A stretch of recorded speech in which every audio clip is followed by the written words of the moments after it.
350 gram മാത്രം തൂക്കവുമായി ഗുരുതരാവസ്ഥയിൽ പിറന്ന നവജാത ശിശു നോവയ്ക്ക് എറണാകുളം ലൂർദ് ആശുപത്രിയിലെ മെഡിക്കൽ സംഘത്തിന്റെ പരിചരണത്തിൽ പുതുജീവൻ. റിപ്പോർട്ട് ചെയ്യപ്പെട്ട കണക്കുകൾ പ്രകാരം ഇന്ത്യയിലെയും സൗത്ത് ഈസ്റ്റ് ഏഷ്യയിലെയും തന്നെ ഏറ്റവും ഭാരം കുറഞ്ഞ നവജാത ശിശുവാണ് നോവ. ജനിക്കുമ്പോൾ 375 ഗ്രാം ഭാരമുണ്ടായിരുന്ന ഹൈദരാബാദ് സ്വദേശിയാണ് നിലവിൽ ഏറ്റവും ഭാരം കുറഞ്ഞ നവജാത ശിശുവായി കണക്കാക്കുന്നത്. ആ പട്ടികയിൽ രണ്ടാം സ്ഥാനത്തുള്ള 380 ഗ്രാം ഭാരത്തോടെ ജനിച്ച ഇപ്പോൾ പൂർണ്ണാരോഗ്യത്തോടെ UKGയിൽ പഠിക്കുന്ന കാശുവിയെ 2019 ജീവിതത്തിലേക്ക് കൊണ്ടുവന്നതും എറണാകുളം ലൂർദ് ആശുപത്രി തന്നെയാണ്.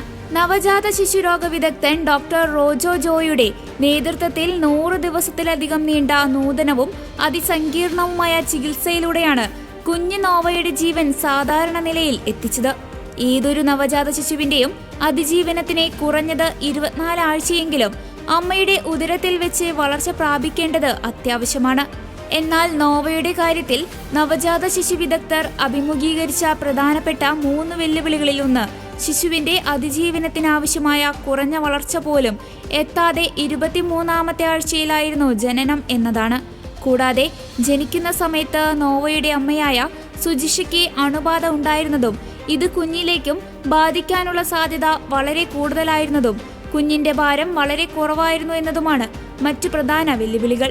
അമ്മയിൽ നിന്ന് കുഞ്ഞിനെ അണുബാധ ഉണ്ടാകാതിരിക്കാനുള്ള മുൻകരുതലുകൾ യഥാസമയം സ്വീകരിച്ചതുവഴി യാതൊരു പ്രശ്നവുമില്ലാതെ തന്നെ കുഞ്ഞിന്റെ ശുശ്രൂഷ മുന്നോട്ട് കൊണ്ടുപോകുവാൻ ലൂർദ് ആശുപത്രിയിലെ ഡോക്ടർ റോജോയുടെ നേതൃത്വത്തിലുള്ള നിയോനേറ്റൽ വിഭാഗത്തിന് കഴിഞ്ഞു.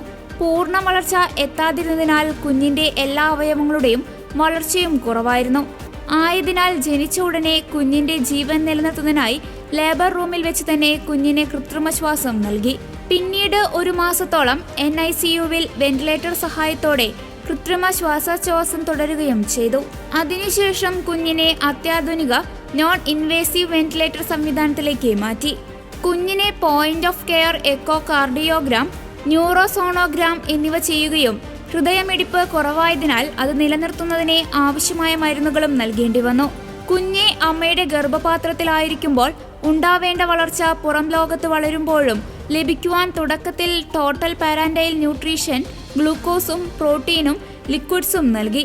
പിന്നീട് അമ്മയുടെ മുലപ്പാൽ കൊടുക്കാൻ തുടങ്ങുകയും ചെയ്തു. പതിയെ മുലപ്പാലിന്റെ അളവ് കൂട്ടി ആവശ്യമായ ന്യൂട്രീഷൻ കുഞ്ഞിന് ലഭ്യമാക്കുവാനും നിയോനേറ്റൽ വിഭാഗത്തിന് കഴിഞ്ഞു. കുഞ്ഞിന്റെ കണ്ണിന്റെ വളർച്ച സൂക്ഷ്മമായി പരിശോധിക്കുക എന്നതും വളരെ പ്രധാനപ്പെട്ട കാര്യമായിരുന്നു. എറണാകുളം ഗിരിധർ ആശുപത്രിയിലെ ഡോക്ടർ അനുഭവ് ഗോയലിന്റെ നേതൃത്വത്തിലുള്ള മെഡിക്കൽ സംഘമാണ് ഇതിനുവേണ്ട വിദഗ്ധ സേവനം നൽകിയത്. മാസം തികയാതെ പ്രസവിച്ച കുഞ്ഞുങ്ങളിൽ സാധാരണമായി കണ്ടുവരുന്ന റെറ്റിനോപ്പതി ഓഫ് പ്രീമച്യൂരിറ്റി എന്ന രോഗാവസ്ഥ ഈ കുഞ്ഞിന് ഉണ്ടായില്ലെന്നും അതിനുവേണ്ടി നവജാത ശിശു വിഭാഗം സ്വീകരിച്ച മുൻകരുതലുകൾ അഭിനന്ദാർഹമാണെന്നും ഡോക്ടർ അനുഭവ് പറഞ്ഞു. നോവയുടെ പരിചരണത്തിനായി പ്രത്യേക സജ്ജീകരണങ്ങൾ ഒരുക്കുകയും വിദഗ്ധരായ ഡോക്ടർമാരുടെയും നഴ്സുമാരുടെയും സേവനം ലഭ്യമാക്കുകയും ചെയ്തിരുന്നതായി Lourdes group of institution director father George സ്വിക്കീര പത്രസമ്മേളനത്തിൽ പറഞ്ഞു. ലൂർദ് ആശുപത്രിയിലെ നവജാത ശിശുരോഗ വിദഗ്ധൻ ഡോക്ടർ റോജോ ജോയുടെ നേതൃത്വത്തിൽ doctor Asharin Naushad, doctor Mevin Joseph, doctor Kaveri MS, doctor Afeena S, doctor Aparna Raj എന്നിവരുടെയും neonatal ICU head nurse Smitha Devi കെയുടെ കീഴിലുള്ള നഴ്സുമാരുടെയും കണ്ണിമ ചിമ്മാതെയുള്ള പരിപാലനവുമാണ് കുഞ്ഞിന്റെ അതിജീവനം സാധ്യമാക്കിയതെന്നും അദ്ദേഹം പറഞ്ഞു.